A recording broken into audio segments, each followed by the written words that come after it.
توبہ کے سلسلے میں جو منفی پہلو دوسری آیت میں بیان فرمایا گیا جس کی تشریح میں نے ابھی کی، اسی سے پہلی آیت کے سلسلے میں دو تین باتوں کی وضاحت ہوتی ہے۔ ایک بات تو یہ کہ پچھلی آیت میں اللہ تبارک و تعالی نے یہ فرمایا تھا کہ انما التوبۃ علی اللہ للذین یعملون السوء بجہالۃ، یعنی اللہ نے توبہ قبول کرنے کی جو ذمہ داری لی ہے وہ ان لوگوں کے لیے ہے جو نادانی سے کوئی برائی کر ڈالتے ہیں۔ اس کے بظاہر اس کا مطلب رواج کے مطابق یا عام فہم الفاظ کے مطابق اس کا بظاہر مطلب یہ نکلتا ہے کہ اگر کوئی شخص نادانی میں کر گزرے، بھول کر یا بھول چوک کے مبتلا ہو کر یا کسی معاملے کے حکم کی ناواقفیت کی بنا پر کر گزرے تو توبہ اس کی قبول ہوتی ہے، اور اگر آدمی قصدن جان بوجھ کر کرے تو اس کی توبہ قبول نہیں ہوگی۔ یہ شبہ ہو سکتا ہے بجہالتن کے لفظ سے جو قرآن کریم نے استعمال کیا ہے کہ جو نادانی سے کوئی گناہ کر ڈالتے ہیں، کوئی برائی کر ڈالتے ہیں، لیکن یہاں پر خوب سمجھ لینا چاہیے کہ قرآن کریم کی دوسری آیات کی روشنی میں یہ بات واضح ہوتی ہے کہ جو جان بوجھ کر بھی اگر گناہ کیا گیا ہو، قصدن بھی کیا گیا ہو، تو اس کی توبہ بھی اللہ تعالیٰ قبول فرما لیتے ہیں بشرطے کہ سچے دل کے ساتھ کی جائے۔ ضروری نہیں کہ صرف ان گناہوں کی توبہ قبول ہو جو نادانی میں یا بے اختیار یا بھول کر یا ناواقفیت کی بنا پر کر لیے گیا ہوں، بلکہ جان بوجھ کر گناہ کو گناہ سمجھتے ہوئے بھی جب کوئی آدمی کوئی گناہ کا ارتکاب کر لے تو اس کی بھی توبہ قبول ہو جاتی ہے۔ اور احادیث کے اندر بھی نبی کریم صلی اللہ علیہ وسلم نے یہ وضاحت فرمائی ہے کہ جو بھی انسان گناہ کرتا ہے اگر وہ سچے دل سے کیا گیا ہو، اس کی توبہ کی گئی ہو، تو اللہ تعالیٰ اس کو قبول فرما لیتے ہیں۔ اور التائب من الذنب کمن لا ذنب لہ، جو توبہ کر لے کسی گناہ سے تو وہ ایسا ہو جاتا ہے جیسے کہ اس نے کوئی گناہ کیا ہی نہیں۔ بلکہ ایک روایت میں التائب حبیب اللہ کے الفاظ بھی آئے ہیں کہ توبہ کرنے والا اللہ کا محبوب ہو جاتا ہے۔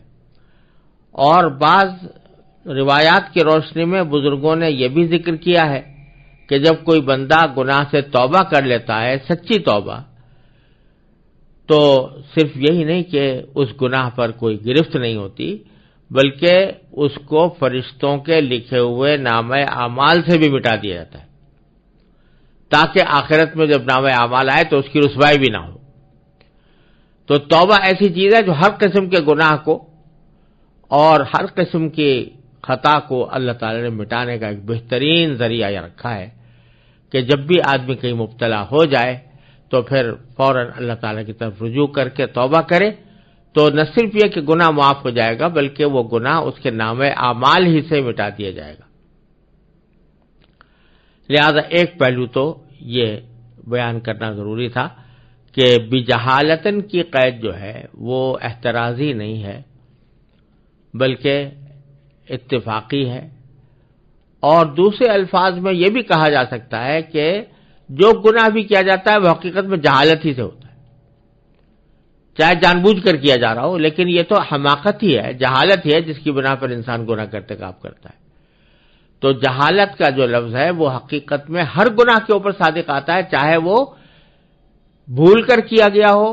نادانی اور ناواقفیت میں کیا گیا ہو، یا جان بوجھ کر کیا گیا ہو، ہر حالت میں وہ جہالت ہی ہے۔ دوسری بات جو اس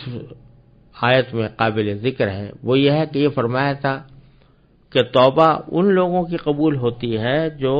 جلد ہی توبہ کر لیتے ہیں، ثم یتوبون من قریب۔ یہ الفاظ قرآن کریم نے استعمال کیے ہیں تو یہاں سوال پیدا ہوتا ہے کہ کتنا قریب، کتنی جلدی آدمی توبہ کرے تو قبول ہوگی اور اس کے بعد قبول نہیں ہوگی۔ تو احادیث کی روشنی میں نبی کریم سرورت عالم صلی اللہ علیہ وسلم نے اس کی جو تشریح فرمائی ہے اس کا مطلب یہ ہے کہ مرنے کے وقت جب سکرات موت طاری ہو جائیں، یعنی نزع کی کیفیت شروع ہو جائے، روح قبض ہونے لگے، اس سے پہلے پہلے کا وقت ان قریب میں داخل ہے۔ اس سے پہلے پہلے جس وقت بھی آدمی توبہ کر لے گا تو انشاءاللہ اس کی توبہ مقبول ہوگی، اللہ تبارک و تعالی کے ہاں اس کو قبول کیا جائے گا اور اس کے گناہوں کی معافی کا ذریعہ ہوگا۔ یہاں یہ بھی سمجھ لینا چاہیے کہ مرتے وقت دو قسم کی حالتیں انسان کو پیش آتی ہیں۔ ایک تو اس کو زندگی سے مایوسی کی حالت ہوتی ہے، یعنی تکلیف اور بیماری کی شدت اتنی بڑی ہوئی ہوتی ہے کہ اس کی وجہ سے آدمی یہ سمجھتا ہے کہ اب میں زندہ رہوں گا نہیں، یہ مایوسی کی حالت ہے۔ لیکن ابھی روح قبض ہونی شروع نہیں ہوئی، تو اس وقت بھی جب کہ مایوسی ہو گئی ہو، زندگی سے مایوسی ہو گئی ہو، اس وقت بھی توبہ اگر کی جائے گی تو انشاءاللہ قبول ہوگی۔ لیکن دوسری حالت وہ ہوتی ہے کہ مایوسی کے بعد روح قبض ہونی شروع ہو گئی، اور عام طور سے اس وقت مردے کے سامنے موت کے فرشتے یا ملائکہ رحمت کے یا عذاب کے نظر آنے لگتے ہیں جب روح قبض ہونی شروع ہو جاتی ہے۔ تو یہ وہ وقت ہے جب کہ توبہ کا دروازہ بند ہو جاتا ہے، اور پھر اگر توبہ کرے بھی تو قبول نہیں ہوگی۔ تو یتوبون من قریب کا مطلب یہ ہے کہ جلدی توبہ کر لیتے ہیں، یعنی وہ مرنے سے پہلے پہلے توبہ کر لیتے ہیں۔ اور اس کی دلیل یہ ہے کہ یہ مراد ہونے کی کہ اگلی آیت میں فرمایا کہ ان لوگوں کی توبہ قبول نہیں ہوتی جو ساری زندگی گناہ کرتے رہتے ہیں، لیکن یہاں حتی اذا حضر احدہم الموت، یہاں تک کہ موت جب آ کھڑی ہوتی ہے تو پھر وہ کہتے ہیں کہ میں توبہ کر لی۔ تو یہ سلبی پہلو نے، منفی پہلو نے مثبت پہلو کی وضاحت کر دی کہ ابن قریب کا مطلب یہ ہے کہ مرنے سے پہلے پہلے انسان توبہ کر لے۔ بہرحال اللہ تبارک و تعالی نے توبہ کی شکل میں ایک بڑی ہی عظیم نعمت بندوں کو عطا فرمائی ہے۔ کوئی بھی انسان ایسا نہیں ہے جس سے کبھی نہ کبھی کوئی غلطی نہ ہوئی ہو، کبھی نہ کبھی کوئی گناہ سرزد نہ ہوا ہو، اور بسا اوقات انسان نفس کے تقاضے سے یا شیطان کے تقاضے سے مغلوب ہو کر کوئی گناہ کر بیٹھتا ہے۔ لیکن اللہ تبارک و تعالی نے اس کا بہترین طریق یہ بتایا ہے کہ جب بھی کبھی ایسا ہو تو فوراً توبہ کی طرف رجوع کر لو۔ اگر توبہ کر لو گے تو گناہ کتنا ہی بڑا سنگین گناہ ہو، شرک کے سوا کوئی بھی کتنا بڑا سنگین گناہ ہو، بلکہ شرک بھی توبہ سے معاف ہو جاتا ہے، لیکن کتنا بھی سنگین گناہ ہو، کتنے عرصے تک انسان اس پر عمل کرتا رہا ہو، لیکن جب سچے دل سے توبہ کر لے گا تو اللہ تعالیٰ اس کو اس طرح مٹا دیں گے جیسے کہ وہ کبھی کیا ہی نہیں تھا۔ لیکن شرط یہ ہے کہ توبہ سچی ہو، اور توبہ کے سچے ہونے کے 3 درجے ہیں، بلکہ 3 شرائط ہیں۔ ایک شرط یہ ہے کہ آدمی کو اپنے گناہ کے اوپر ندامت ہو، اپنے کیے پر پشیمانی ہو کہ میں نے بہت غلط کام کیا، مجھ سے بڑی سخت غلطی ہو گئی۔ یہ نہیں کہ آدمی غلطی بھی کرے اور اس کو گناہ کو ماننے سے انکار کرے، اللہ بچائے، تو یہ بڑی خطرناک بات ہے، ایسے آدمی کو توبہ کی توفیق بھی نہیں ہوتی۔ تو سب سے پہلی شرط یہ ہے کہ آدمی کو ندامت ہو، شرمندگی ہو کہ میں نے غلط کام کیا ہے۔ دوسری شرط یہ ہے کہ وہ فوراً اس کام کو چھوڑ دے،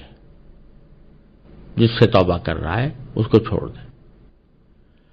اور تیسرا کام یہ ہے کہ آئندہ کے لیے پکا ارادہ کر لے کہ میں دوبارہ یہ حرکت نہیں کروں گا۔ یہ 3 چیزیں ہیں جن سے مل کر توبہ بنتی ہے۔ اگر ندامت تو ہو نہیں اور زبان سے کہہ رہا ہے کہ میں توبہ کرتا ہوں، اس توبہ کا کوئی بھروسہ نہیں۔ ندامت ہو، اصل چیز یہ ہے کہ ندامت ہو، پشیمانی ہو، شرمندگی ہو۔ دوسرا ہے کہ چھوڑ دے، یعنی ایک طرف گناہ کر رہا ہے، دوسری طرف ساتھ توبہ بھی کر رہا ہے، تو یہ مذاق ہوگا۔ لہذا گناہ کو چھوڑنا بھی بڑا ضروری ہے۔ تیسری بات یہ کہ آئندہ اس گناہ کے اوپر دوبارہ عمل کرنے سے اپنے آپ کو نہ صرف یہ کہ بچائے بلکہ پکا ارادہ کرے کہ آئندہ میں کبھی اس گناہ کے قریب بھی نہیں جاؤں گا، اس گناہ کو چھوڑ دوں گا، یہ پکا ارادہ کرے۔ یہ تیسری بات بھی توبہ کی صحت کے لیے ضروری ہے، پکا ارادہ آئندہ گناہ نہ کرنے کا۔ لیکن یہاں ایک وضاحت کر دینا مناسب معلوم ہوتا ہے کہ عزم کے معنی یہ ہے کہ اپنی طرف سے انسان نے یہ ارادہ پختہ کر لیا کہ میں آئندہ فلاں کام نہیں کروں گا۔ لیکن بعض اوقات اس قسم کا ارادہ کرتے ہوئے دل میں یہ خیال آ جاتا ہے کہ پتہ نہیں میں اس عزم پر قائم رہ سکوں گا یا نہیں رہ سکوں گا، اپنی آئندہ زندگی میں اپنے اس عزم کو نبھا سکوں گا یا پھر کبھی شیطان کے ہتھے چڑھ جاؤں گا۔ کچھ شک ہو رہا ہے کہ آئندہ ہوگا کیا۔ یہ جو شک پیدا ہو رہا ہے یہ توبہ کے منافی نہیں ہے، یعنی اس شک کے باوجود توبہ ہو جائے گی، بشرطے کہ اپنی طرف سے ارادہ پکا یہی ہو کہ میں نہیں کروں گا، لیکن دل میں دھڑکا آ گیا کہ پتہ نہیں میں قائم رہ سکوں گا یا نہیں، تو محض دھڑکے کے آنے سے توبہ ختم نہیں ہوتی یا توبہ نامنظور نہیں ہوتی، بشرطے کہ اپنی طرف سے پکا ارادہ کیا ہوا ہو کہ میں گناہ نہیں کروں گا۔ یہ خاص بات ہے جو یاد رکھنے کی ہے۔ اکثر و بیشتر لوگ اس کی وجہ سے مایوسی کا شکار ہو جاتے ہیں، یعنی چونکہ ارادہ تو کیا کہ نہیں کروں گا لیکن دل میں یہ دھڑکا لگا ہوا ہے کہ شاید مجھ سے یہ گناہ دوبارہ سرزد ہو جائے آئندہ، اس دھڑکے کی وجہ سے وہ سمجھتے ہیں کہ توبہ کامل نہیں ہوئی، توبہ کامل نہیں ہوئی تو معافی نہیں ہوئی تو مایوسی آ گئی تو عمل جتنا کر رہے تھے وہ بھی چھوڑ دیا، العیاذ باللہ۔ اس لیے یہ سمجھ لینا چاہیے کہ عزم اور چیز ہے اور اندیشہ اور چیز ہے۔ عزم کے ساتھ کے باوجود اندیشہ ہو سکتا ہے، جیسے آپ ارادہ کریں کہ میں نے پکا ارادہ کیا ہے کہ میں یہاں سے لاہور جاؤں گا، ارادہ پکا کر لیا، اس کی طرف سے قدم بھی بڑھا دیے، اب بیچ میں اندیشہ یہ پیدا ہو رہا ہے ساتھ ساتھ کہ راستے میں بدامنی ہو رہی ہے، کہیں ایسا نہ ہو، بدامنی کا زمانہ ہے کہ لوگ جو ہے ہمیں راستے میں لوٹ لیں اور میں وہاں تک نہ پہنچ سکوں۔ تو یہ اگر اندیشہ دل میں پیدا ہو رہا ہے تو یہ اندیشہ اس عزم کے منافی نہیں ہے کہ میں لاہور جانا چاہتا ہوں، لاہور جا رہا ہوں۔ اسی طرح کسی گناہ کا نہ کرنے کا عزم یہ ایک چیز ہے، اور دل میں اگر کوئی اندیشہ پیدا ہو گیا ہے اپنی کمزوری کی وجہ سے کہ میں کمزور آدمی ہوں، پتہ نہیں اس پر قائم رہ سکوں گا یا نہیں، تو یہ توبہ کے منافی نہیں۔ اور اس اندیشہ کا بھی علاج یہ ہے کہ آدمی اللہ تعالیٰ سے رجوع کرے، اللہ تعالیٰ سے دعا کرے، یا اللہ میں نے اپنی طرف سے عزم تو کر لیا اور میں پکا ارادہ کر رہا ہوں کہ میں آئندہ اس گناہ کے پاس نہیں جاؤں گا، لیکن میں کمزور ہوں، اپنے اوپر مجھے بھروسہ نہیں ہے اور مجھے اندیشہ ہے کہ کہیں مجھ سے یہ توبہ ٹوٹ نہ جائے اور میں اس عہد کو کہیں فراموش نہ کر بیٹھوں کسی وقت، لہذا اللہ آپ ہی میری مدد فرمائیے اور مجھے اس عزم پر اور اس توبہ پر قائم رہنے کی توفیق عطا فرمائیے۔ جب بندہ اس طرح توفیق اللہ تعالیٰ سے مانگتا ہے تو پھر یہ اندیشہ بھی انشاءاللہ رفع ہو جاتا ہے اور پھر وہ جو ایک شبہ پیدا ہو رہا تھا وہ شبہ بھی دور ہو جاتا ہے۔ اللہ تبارک و تعالی ہمیں صحیح معنی میں اپنے تمام گناہوں سے اور غلطیوں سے مکمل اور سچی توبہ کرنے کی توفیق عطا فرمائے۔